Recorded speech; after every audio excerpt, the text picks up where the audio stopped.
People's Republic of China is a modern-day industrial powerhouse, but it wasn't always this way. China used to be an agrarian society, and most of its citizens were peasant farmers. This started to change in the 1950s, when Chairman Mao's mostly disastrous Marxist-Leninist policies were introduced to transform its economy with the help of the Soviet Union. But it did set China on a path towards becoming the country that exists today. The Seagull 1963 was produced for the Chinese military and is emblematic of this era of Chinese history with its distinctive and unique styling. There is no mistaking that this is a Chinese watch, in the same way that the Vostok Amphibia is unequivocally Soviet. China has developed a reputation for mass-producing cheap goods, of questionable quality, including fake goods. The majority of watches found on AliExpress, for example, are clones of luxury watches, but the Seagull 1963 sets itself apart as a legitimate watch in its own right. It can't quite escape the questionable nature of Chinese manufacturing though, as what we now know as the Seagull 1963 is manufactured and sold by many different companies. It's difficult to know what's official and what are just reproductions of the classic design, but does it really matter? In all honesty, I just find it funny to see a watch made in China that doesn't have the words Swiss made printed on the dial. It's a novelty.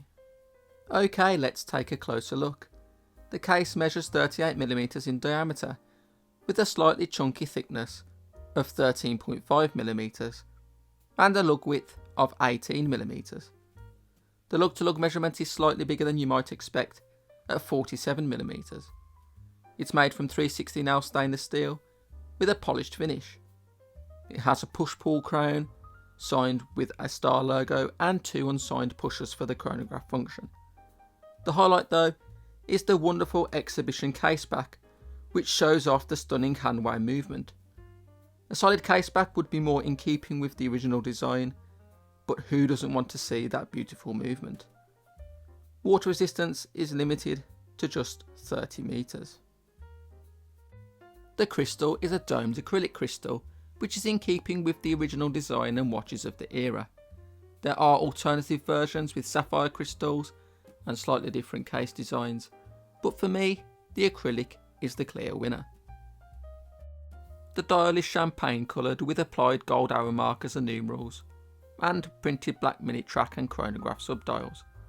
The star logo is applied just below the 12 o'clock, with minimal black text printed below it and above the 6 o'clock position. All of the hands are blue except for the chronograph hand, which is red. There is no loom. The dial is beautifully proportioned though, and avoids the common chronograph design mishap of looking cluttered. The 21 jewel movement is the hand-wound mechanical Seagull ST19-01, a replica of the Swiss Venus 175A.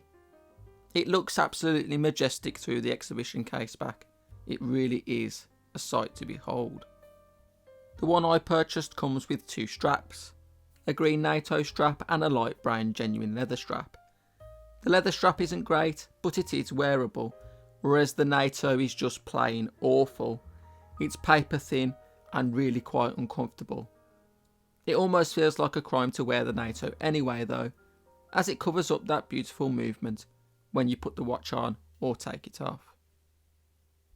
So what's the verdict? It shouldn't work. A silver case with a champagne dial and gold numerals with blue and red hands. On paper it sounds ridiculous, but in hand it is a work of art. The movement is magnificent and the exhibition caseback is a must-have. I wish more watchmakers would pair hand-wound movements and display casebacks. If you ever want to convince the layman that mechanical watches are still worthwhile, that is how you do it. I love the acrylic crystal too, even though I will probably bash it to pieces over time. I own quite a few watches with acrylics now, like these Timex watches and this Zeppelin here, and I really can't get enough of them. The only slight downside for me is the thickness. It's just a bit taller on the wrist than I would prefer. I paid around £150 including taxes for this. If you want a mechanical chronograph on a budget, there really is nothing else that compares. I pondered getting a Mecha Quartz Dan Henry instead, but I think I made the right choice, though I can't promise I won't buy the Dan Henry too. The Seagull 1963 may be a bit of a cliche at this point, but it deserves the hype and the plaudits it gets. It just has that pizzazz and star quality that most affordable watches lack. It isn't a cheap alternative to the watch you really want. It is the watch you really want. Let me know in the comments what you think. If you enjoyed this video, please consider liking and subscribing. It really does help. If you want to follow me on Instagram, you can do so at @_holecut. Thank you for watching, and I'll see you again soon.